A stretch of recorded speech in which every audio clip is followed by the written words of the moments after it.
ও কাকু, হাই দেখো, এটা তরকারি রান্না কিছু, ওরে সব বোনা, এটা কি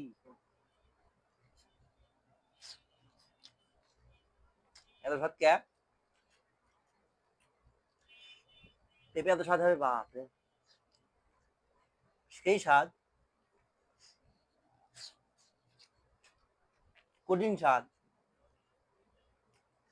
এত স্বাদ লাগে পেঁপে। এখন তো পেঁপে খাওয়া লাগে দেখছি, অস্থির স্বাদ,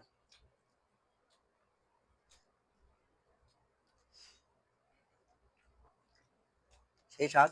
আপনারা রান্না করে খাই দেখেন পেঁপে দিয়ে মুরগির গোস্ত। আসসালামু আলাইকুম। আজকে হবে সেই বগুড়ার ঐতিহ্যবাহী পেঁপে দিয়ে, আমবাগুন দিয়ে, মুগরি দিয়ে ঝোল। চলেন দেখি কিভাবে রান্না করা যায়, স্বাদের অবস্থা কিরকম সেটা খাওয়া দাওয়া শেষে আপনারা জানাবেন। এই যে দেখেন আমবাগুন, দেখছেন কত বড় আমবাগুন? এই যেগুলো আমবাগুন, এই যে পেঁপো, এই যে সেই পেঁপো, এই পেঁপো দিয়ে আমবাগুন দিয়ে মুগুরি গোস্ত দিয়ে ঝোল হইবি।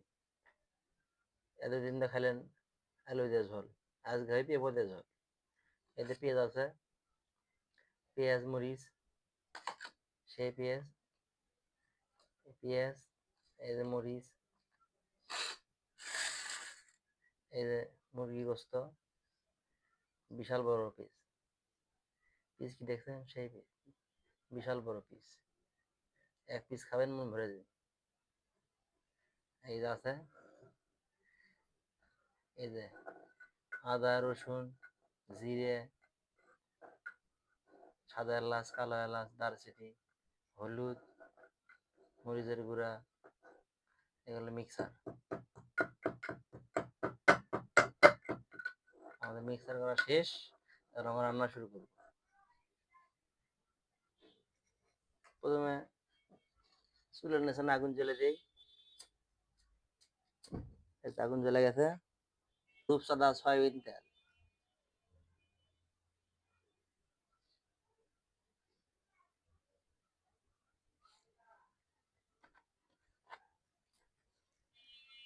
তারপরে দিয়ে দিলাম এই যে পেঁয়াজ,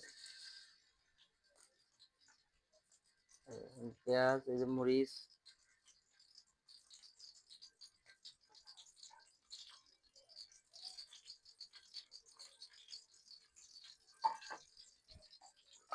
এই যে সল্লি দানা লাল করা লাগি।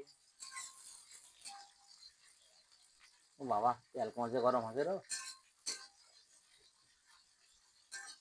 যতক্ষণ পর্যন্ত বাদামি কালার না হবে পেঁয়াজের, ততক্ষণ পর্যন্ত ভাজাই লাগবে।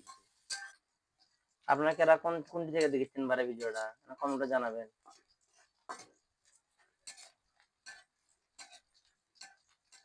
এত কষ্ট করে ভিডিও করছি বারে, আপনাদের শেয়ার না করেন, লাইক যদি না মারেন তাহলে কেঙ্কা হলো দেখালো। এখন আমাদের ঢেলে দেবো আমরা সেই মিক্সার, এই যে সেই মিক্সার, আমাদের কমপ্লিট করা মিক্সার, আমাদের পার্সোনাল মশলা। এই দিয়ে দিলাম আদা রসুন জিরা, মরিচ, হলুদের গুঁড়া, দারচিনি, সাদা এলাচ সব এভাবে দেওয়া আছে। এভাবে দিয়ে কষাতে হবে 5 মিনিট।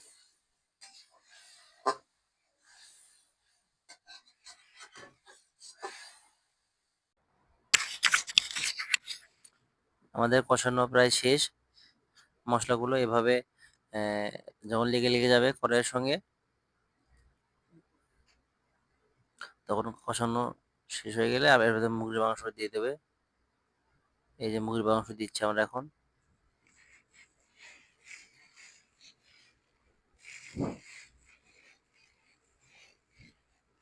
সমস্ত মুরগির মাংস দেওয়া হয়ে গেলে এখন আমরা এটাকে একটু মাখাবো,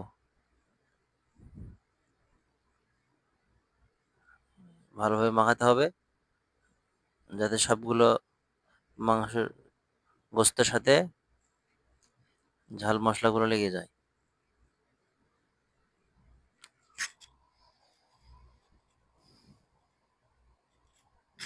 এভাবে আমরা মাখাবো, মাখানোর পরে আমরা 5 মিনিট ঢেকে রেখে দেব কষানোর জন্য।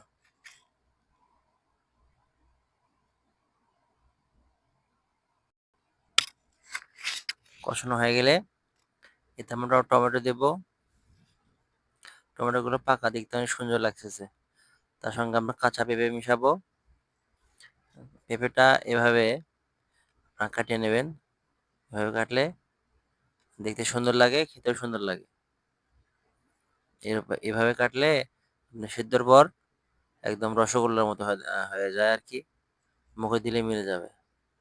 এভাবে সমস্ত মুরগি গোস্ত, পেঁপো, টমেটো সবগুলো এভাবে মাখাতে হবে।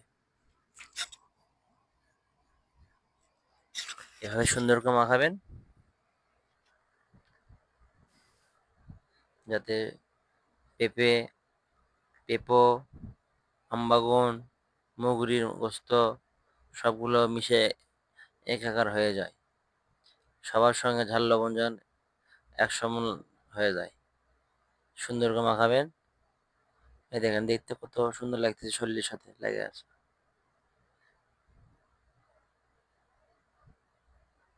এভাবে মাখাবেন। মা- এভাবে সমস্ত মাখানো শেষে ঢাকনা দিয়ে ঢেকে রেখে দেবেন। আমাদের মাখানো সব এখন সব শেষ। ঢাকনা দিয়ে ঢেকে রাখবো 10 মিনিট।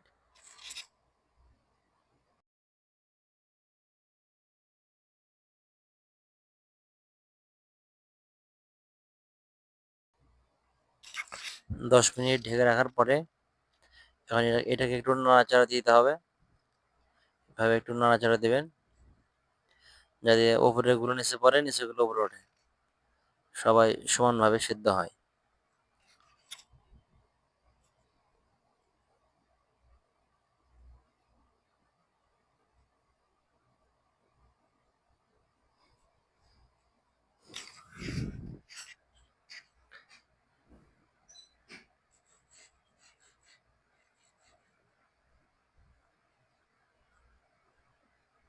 এভাবে সুন্দর করে মেখে নেবেন। মাখানো আমাদের কষানো শেষ। এখন এতে আমরা একটু ঝোল দেব। পেঁপে তো সিদ্ধ হতে একটু সময় লাগবে, এই জন্য একটু ঝোল দিতে হবে, বেশি করে পানি একটু বেশি করে দিতে হবে যাতে পানিতে সিদ্ধ হয়ে পানিটা শুকিয়ে যায়।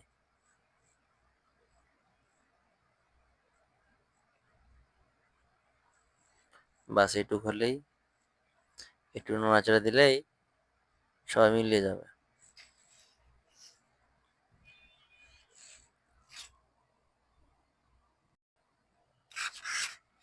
এখন এটাকে একটু নাড়াচাড়া দেব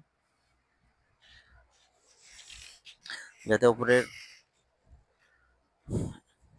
গুলো নিচে যায়, নিচে গুলো উপরে আসে। এভাবে নাড়াচাড়া দিতে হবে। নাড়াচাড়া দেওয়া হয়ে গেলে একটু ঢেকে দেবো একটু, যেন তাড়াতাড়ি সিদ্ধ হয় আর কি।